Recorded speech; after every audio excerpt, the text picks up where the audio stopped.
Good morning, everyone. My name is Gary Venice. I'm with ERA Blue Key Properties in Spring City, and wanted to welcome you to my East Tennessee real estate blog. This is a blog I put together to put updates on what's happening in the marketplace and also hints and tips that you can use as part of your buying or selling process. You can go to the blog at any time at gvenice.wordpress.com, and there's a bunch of articles there for you to look at, whether you're a buyer or seller. There's some home maintenance items. There's a lot of good information there. I hope you'll take advantage of it. This week we're going to talk about the selling process, and we're going to be talking about what sellers can do in preparation for getting their house on the market and getting it shown and sold. So today we're going to talk about how to improve the odds of getting an offer, and there are 5 tips here that we're going to discuss. And those of you who have been to my blog before know that I'm a real fan of checklists and to-do lists. So that's the format we're going to use today as we walk down through this. The first and probably key to all of this is to make sure that you price the property correctly. Now, this is where your agent is going to be a big help to you. They're familiar with the market. They're going to provide you with a competitive market analysis and discuss the pluses and minuses based on that. Now, we think here in our marketplace that generally properties have about a 15% high to low when it comes to like kinds of properties, and the difference in price ends up being somewhat subjective based on the owner's criteria or an individual agent's analysis of the market. That 15% gives us a 3-step range of 5% each. So basically your listing price when you sit down with your agent and determine what that price is going to be would be the mean point. And then we think there's a 2.5% above and a 2.5% below that is the sweet spot, if you will, of that market price. And then of course there's a 5% range above that middle range and a 5% below. Our advice typically is to be in the bottom 2.5% of that mean range to keep you as competitive as possible as you list the property, and still leave some room for both negotiation and price reduction based on going forward with the listing.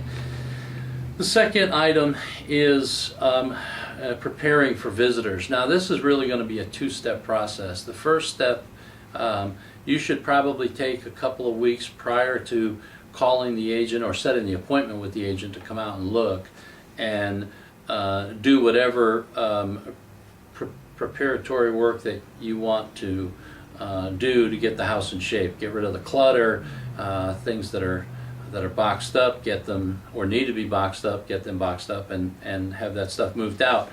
At that point, you're going to ask the agent to come in, and then the second part of that process is going to be the things that are pointed out as you and your agent walks through the house to do an evaluation.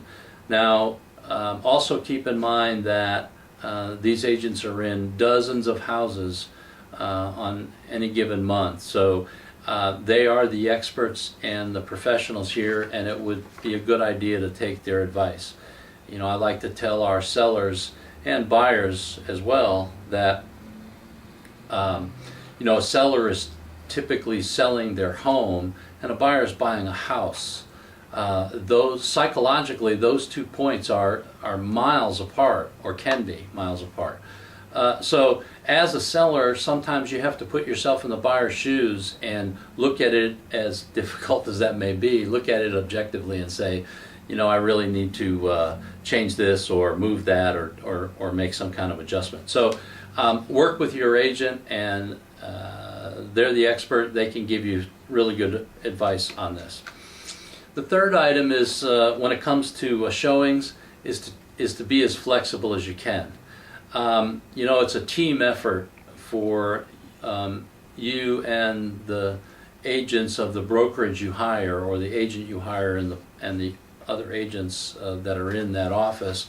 You know, their responsibility is to get that property marketed, get the word out, set up showings, manage the showing and listing or selling process. But that also puts a burden on, or a responsibility on, the seller to make sure that the house is show ready as often as it can be. So you want to be flexible as best you can. The main tips I would give you is that try and limit your activity to as few rooms as possible. That gives you the opportunity to keep as much of the house show ready as possible. And the second thing is that as sort of a joint home project, the last person out should do a walkthrough.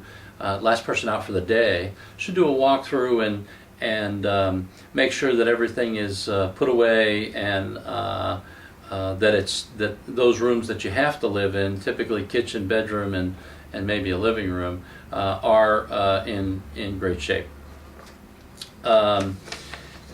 Also, the anticipation of an offer.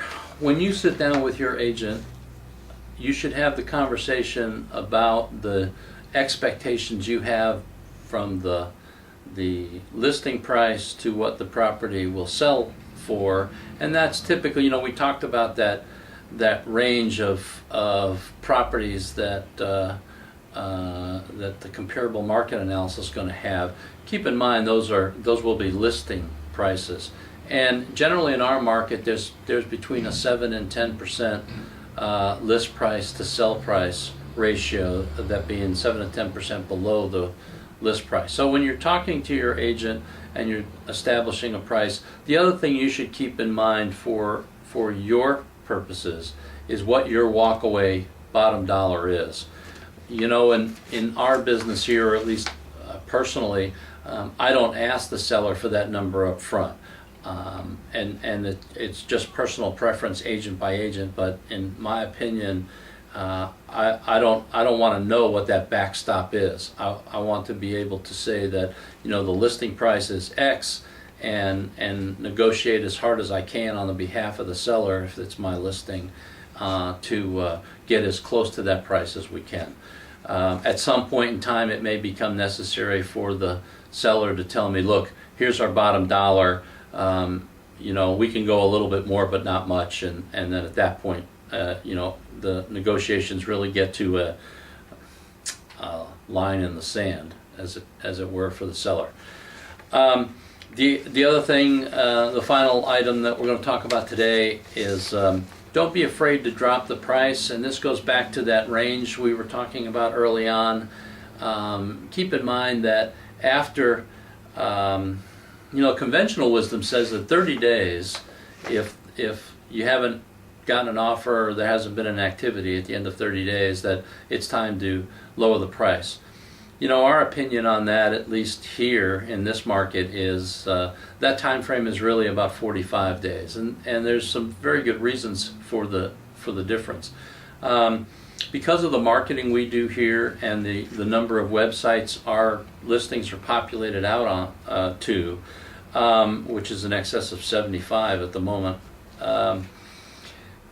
it takes some time for all of that information to get populated out to all those sites. So we like to say 45 days is about what it takes. So at the end of 45 days, you know, our agents will sit down with their sellers and look at what activity has taken place, what the comments have been on it, any feedback that we've gotten, and then start talking about whether or not to continue on or to do a price reduction. So try to remember that that's going to be part of the process. Again, when you initially sit down with your agent and you start talking about the CMA, or the competitive market analysis, and look at the what's going on generally in the market, also have in your mind the steps that you want to take in terms of getting a 1 or 2 level price reduction. Certainly not more than that. That would be my advice and opinion. And then have that so that when the time comes, or if the time comes to sit down and have that discussion, you've already had it in your own mind, and you and your family have talked through it and sort of understand where things may have to go. Later on in this week, we're going to talk more about getting the home ready for sale. We're also going to talk about how to prep for setting up for the camera and what your house is going to look like through the lens of a camera, and setting up, whether that be still photography or video, and the kinds of impacts that things have relative to that. Again, I hope you've enjoyed this and find it useful. Please give us any feedback you'd care to on this or any of the other topics that we cover generally. Again, you can visit my blog. It's gvenice@wordpress.com, and there are a host of articles there divided up by category, and there's a lot of good information there for you to use. If you have any questions, you can contact me directly at 423-365-2515. Don't hesitate to call. You can email me at gary@etwaterfront.com, and I'll be sure to respond either way. So again, thank you for visiting and taking a time out to view this video, and we'll talk later this week. Thanks.